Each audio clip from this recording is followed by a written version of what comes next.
Welcome to JTV news. Rapur మండలం AAC anti action committee నిర్ణయం మేరకు కొద్ది రోజులుగా నిరాహార దీక్షలు ఢిల్లీ నిరాహార దీక్షలు చేస్తున్నటువంటి విషయం అందరికీ తెలుసు. ఈరోజు ప్రభుత్వం తీసుకున్నటువంటి ఒక నిర్ణయం ఉద్దేశించి అందరూ కూడా ఆందోళన చెందుతున్నారు. ఇప్పుడే నేను కలువాయి జేఏసీ యొక్క కార్యక్రమంలో పాల్గొని అక్కడ ఒక అర్ధగంట పాటు అందరితో కూడా మాట్లాడి చర్చించి ఇప్పుడు రావడం జరిగింది. మేము కూడా 2022లో గత ప్రభుత్వం తిరుపతిలోకి మార్చాలన్నప్పుడు ఆ రోజు ఉన్నటువంటి వెంకటగిరి నియోజకవర్గ శాసనసభ్యులు ఆనం రామనారాయణ రెడ్డి గారు, మేము భారతీయ జనతా పార్టీ ఆ రోజు కూడా నేను రాష్ట్ర కార్యవర్గ సభ్యులుగా వెంకటగిరి నియోజకవర్గ కన్వీనర్గా ఉన్నాను. ఆ సందర్భంలో కూడా మేము మాజీ అప్పుడు ముప్పవరపు వెంకయ్యనాయుడు గారు ఉపరాష్ట్రపతిగా ఉన్నారు.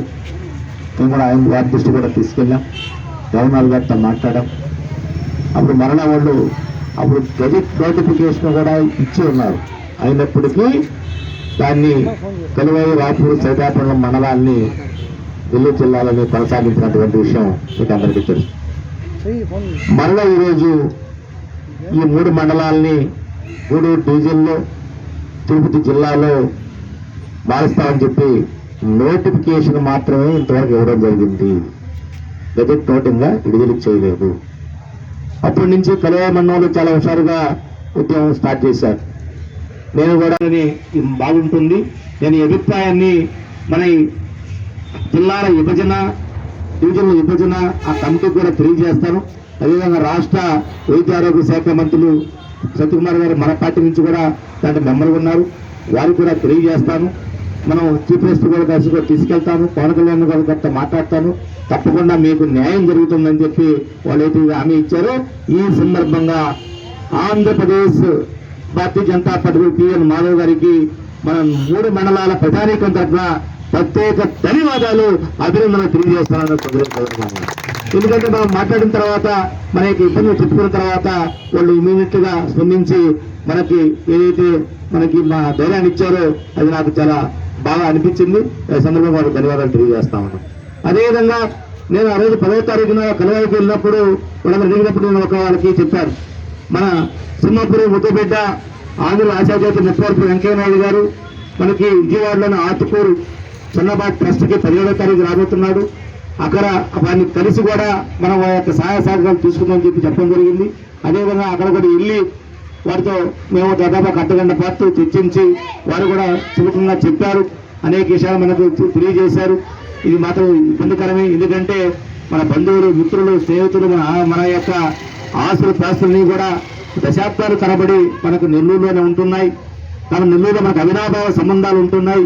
ఈ తీసుకెళ్లి మనం ఇంకోటికి వెళ్ళేటువంటి పరిస్థితి లేదు, అయినా అనేక ఇబ్బందులు పడాల్సి వస్తుందనేటువంటి ఉద్దేశం మనం చెప్పినప్పుడు వారు కూడా దాన్ని సమర్థించి మీకు తప్పకుండా న్యాయం జరుగుతుంది, నేను కూడా చీఫ్ మినిస్టర్ గారు మాట్లాడతానని చెప్పి ఇమీడియట్గా వాళ్ళ పిఏ చేత నోట్ పెట్టమని చెప్పి వారు కూడా సీఎంతో కూడా మాట్లాడారు. ఇది వాళ్ళకి సూచించుకొని చెప్పి మరొక్కసారి మీకు అందరూ కూడా ఈ సందర్భంగా నేను వెంకయ్యనాయుడు గారికి ధన్యవాదాలు తెలియజేస్తా ఉన్నాను. ఇది చిన్న విషయాలు కాదు, నాకు తెలిసినంత వరకు నేను మీకు 100% ఏదైతే కలువాయి రాపూరు సైదాపురం మండలాల్లో యథావిధంగా నెల్లూరు జిల్లాలో ఉంచాలని చెప్పి ప్రయత్నం చేస్తా ఉన్నాం.